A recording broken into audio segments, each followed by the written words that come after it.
Congressman Phil Gingrey, a member of that Energy and Commerce Health Subcommittee. So, Congressman, you're not buying these supposed savings. In fact, you think they're half what she's saying they are.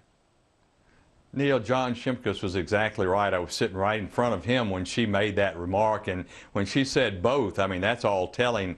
You can't have it both ways. You absolutely can't add to the trust fund and at the same time take the money and create a whole new entitlement program called Papa-Care.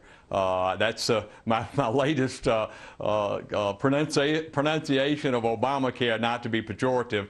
But clearly, even their own actuary, Richard Foster, last year said that, no, you're double counting if you do that. If you take the money out of Medicare Advantage, $123 billion, you cut that 14% a year over 10 years. In fact, you literally gut that program that 11 million of our seniors use to get their Medicare treatment.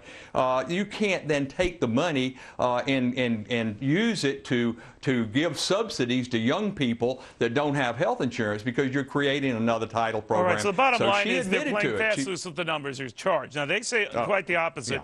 Richard Soren from the HHS is saying this. The $500 billion is not being double counted. It's being counted the same way it has been for 4 presidents who served prior to this president and those Congresses who served since 1981. What do you say? I think he's absolutely wrong. I think Richard Foster, the actuary, who is, last time I checked, was still the actuary of Medicare and Medicaid, I think he got it right. And anybody, I mean, my goodness gracious, level with the American people. Be fair with the American people. Don't lie to them. So the gist is this, that the savings that we've been told are being realized in this are not there. And now what? Where do we go from here?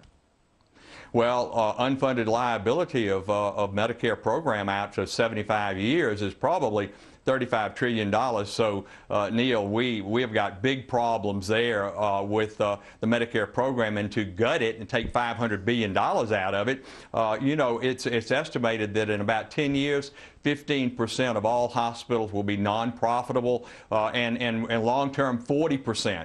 To say nothing of the lack of access to primary care doctors, to physicians, because you're going to cut them not only with that sustainable growth rate, but also this crazy new iPad, Independent Payment Advisory Board, that's going to further gut the providers of health care. Gotcha. All right, Congressman, man, we'll follow up. What a mess.